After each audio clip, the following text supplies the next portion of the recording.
So many times you'll see that my scriptures are titled after something that appears in the scripture. Did I say that right? The sermon titles will be words from the scripture.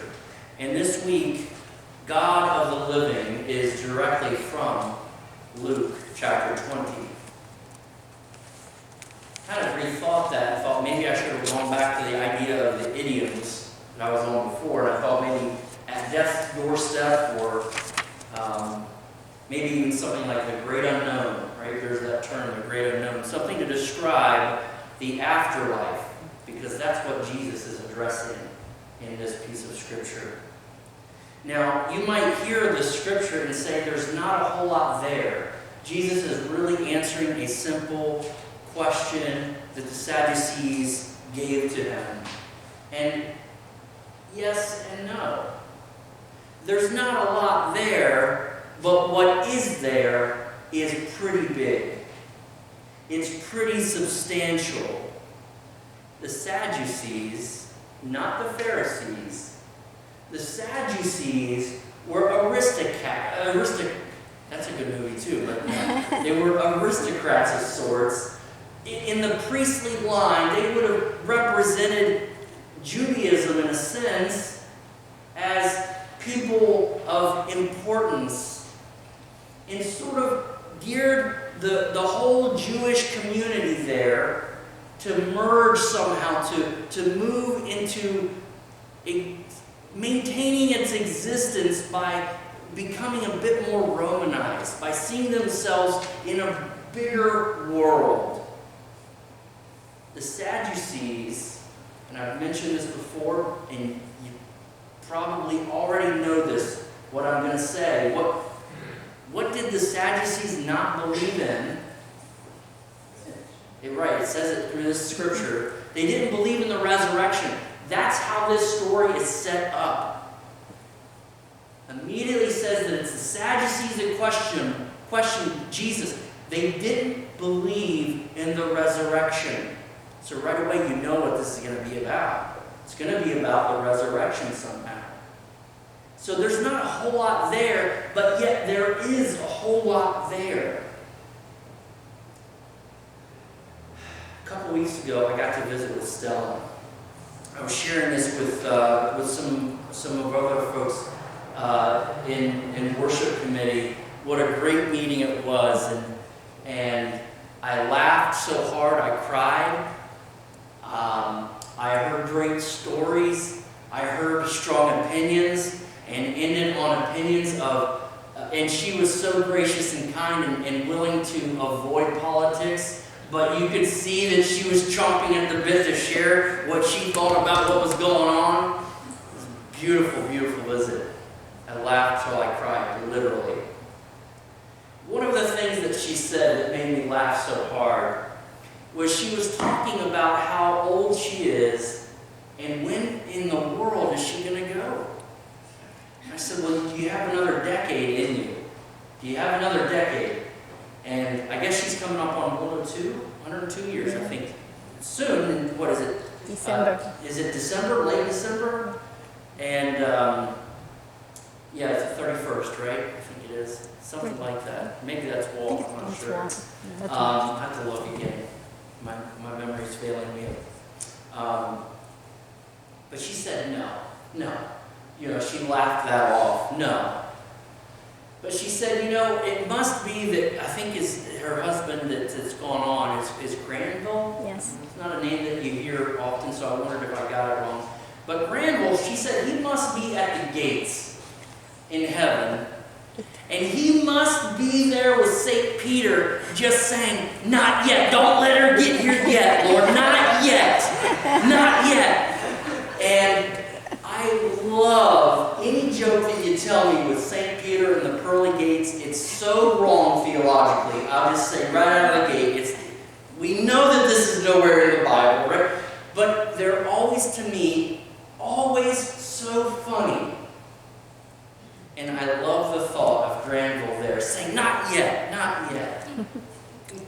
The Sadducees did not believe in the resurrection, that there would be no pearly gates with St. Peter. You're dead and that's it. The Sadducees don't believe in the resurrection, and that is sad, you see? So that cheesy, yes, I know, groan, go ahead and get the groans out. Oh, but that was taught to me many years ago, and I will never forget it. And maybe you can hold on to that today too. Unlike the Pharisees, the teacher in the law, the teachers of the law, the Sadducees now come against Jesus and they want him dead. And they don't want him coming back. They want him dead. That's what they believe. So that's why they question him. And they give this convoluted hypothetical, right? If a man is married, but the man dies, or the woman dies, and then the brother of that man marries the wife as they were commanded to in the law, and so forth and so on, 7 down the line, and it's not the story of 7 brides or 7 sisters, 7 brothers or whatever that one is. It's just 7 brothers with one wife. When they get to heaven, whose wife is it? Right? The thing that's here for us today is to understand Jesus is responding, saying, it won't matter. This world that we're seeing is not the same world that we're going to be in. This stuff is going to pass away. It's going to be irrelevant. That's hard for us to imagine, isn't it? That it's going to be irrelevant for me when I get to heaven that Jessica was my wife here. It's going to be irrelevant. That's so strange to me. Maybe she's already internalized this and why I'm not so important. I don't know. No, I'm just kidding. I'll be in trouble with all of you for that, by the way, not her. Everybody will say, you shouldn't do that. But wouldn't it be strange to be in a place where your significant other is no longer that cherished one in your life? It makes us think of what it's going to be like, because it is a great unknown and a great mystery. The thing that you cannot really know. It's unknowable, isn't it? What will the afterlife be like? But I think that it would be important for me to tell you a few things that we do know. There are just a couple of things out of probably a dozen scriptures or so that we could look at that I would like to tell you today. One of which I've touched on within the past months, that's in the Apostles' Creed that we've become disconnected with. But as I look at my notes, it would behoove me to tell you, before I move on to that we can't control what others believe. Even Jesus telling the Sadducees these things, pointing to the fact that God is a God of the living. And he tells them to look back at the story of Moses and what Moses said. And he says, God is the God of Abraham. Not dead Abraham. Abraham. Jacob. Not dead Jacob. Alive Jacob. God is the God of the living, right? So Jesus is reinforcing what's already in the Old Testament that's not so clear to them, the Hebrew Scriptures, right? Not so clear to the Sadducees. They don't see it. But even Jesus did not control what they would believe. We can always answer with truth. We can even shut an argument down. But people who, in their belief, it's something of a mystery between God and them. But for us to believe is a part of the grace that God has given us. Jesus did shut down their arguments. But even they are not noted to begin to believe. So, instead of asking yourself today, are you ready to die? What an upbeat message this is today, right? I ask, are you ready to live an eternity with God? And so bringing those things of what that will be like, this is now where I call us to look at those scriptures. What we do know about that great unknown. We know that death is not really supposed to be a thing. We weren't made so that we would just go to death. We were made to be alive, but we know that it's a consequence of sin. I'm going to read to you a piece of scripture from Paul that I think says it best, and it's a lot. Are you folks awake? Are you with me? I love that some of you just looked up at me when I said that. Are you there? Would you stay with me while I read a couple of paragraphs from Paul's writing? In 1 Corinthians 15, he says, "But someone will ask." See how many truths about the afterlife you can pick up from this. Okay? "But someone will ask, how are the dead raised? What kind of body do they become?" The answer, Paul says, "Fool, what you sow does not come to life unless it dies. And as for what you sow, you do not sow the body that is to be, but a bare seed, perhaps of wheat or of some other grain. But God gives it a body, and He has chosen into each kind of seed its own body. Not all flesh is alike, but there's one flesh for human beings, another for animals, another for birds, another for fish. There are both heavenly bodies and earthly bodies. But the glory of the heavenly one and that of the earthly is another." I'm sorry, the glory of the heavenly is one thing, but the glory of the earthly is another. "There was one glory of the sun and another glory of the moon and another glory of the stars, and each stars are different. They differ star from star. So it is with the resurrection of the dead. What is sown is perishable. What is raised is imperishable. If it's sown in dishonor, it's raised in glory. It's sown in weakness, it's raised in power." Can you relate to that today? It's sown a physical body, it's raised a spiritual body. If there is a physical body, there's also a spiritual body. He goes on to tell us about how it's written that the first man had a physical body, but there was a second man, referring to Jesus, who had a spiritual body. He came from heaven. The man is from heaven, he says. And as the man of dust, so are those who are of the dust. And as is the man of heaven, so are those who are of heaven. And just as we have been born of the image of man, of dust, we will also bear the image of the man of heaven. What I am saying, brothers and sisters, and yes, I'm with you, yes, revise what you're saying, Paul. He says this: flesh and blood cannot inherit the kingdom of God, nor does the perishable inherit the imperishable. Listen, I will tell you a mystery. I love this, the big reveal. I'm going to tell you a secret. We will not all die, but we will all be changed in a moment, in the twinkling of an eye, at the last trumpet. For the trumpet will sound, and the dead will be raised imperishable, and we will be changed. For this perishable body must put on imperishability, and this mortal body must put on immortality. When this perishable body puts on imperishability, and this mortal body puts on immortality, then the saying that is written will be fulfilled. And I'm almost there. Here's that saying: death has been swallowed up in victory.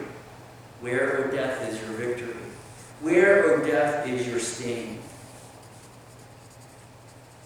He concludes, therefore, my beloved, be steadfast, immovable, always excelling in the work of the Lord, because you know that it's the Lord, that in the Lord your labor is not in vain. Paul says an awful lot, and it's a mouthful.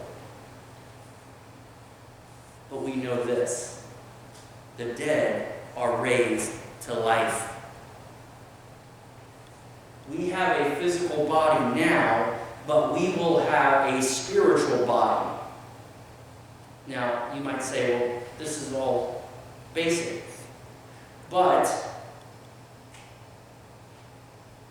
How many of us would say that when we die, our soul goes to heaven? But it's more than that, isn't it? And that's the part that I've presented within the past few months as well. It's not just our soul. Paul will tell us. It's a spiritual body. Right? When we say the Apostles' Creed, in fact, we say that we believe in the resurrection of the body.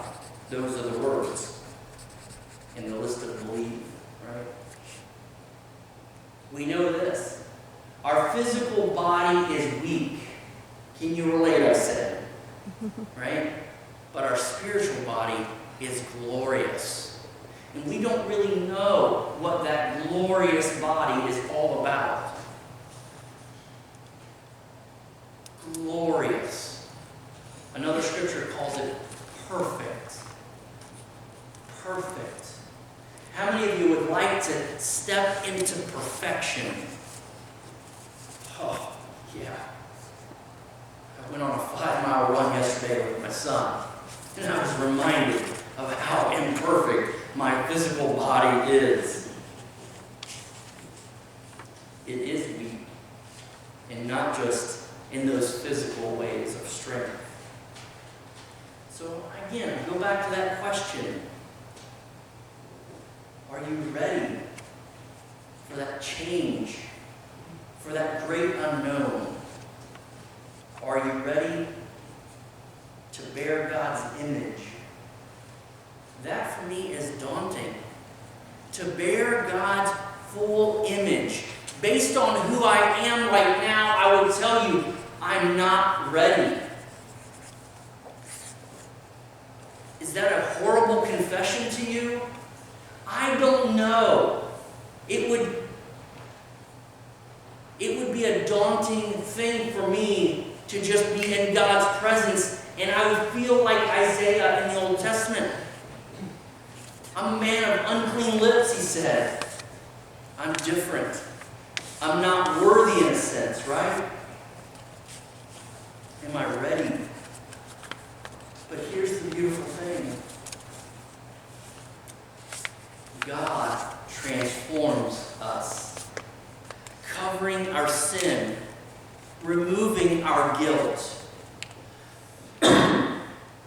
Are you ready for that change? I think that as God's children, you won't feel out of place. You may perceive that now, but you're God's child. And when that image is fully revealed, you're going to feel at home in a way that you've never felt. I have a couple of pieces of quotations I want to give you to close with. Actually, from two different friends that are authors and writers and fantasy writers, and you probably already know where I'm going because I love the quote from C.S. Lewis. He says, if we find ourselves with a desire that nothing in this world can satisfy, the most probable explanation is that we were made for another world.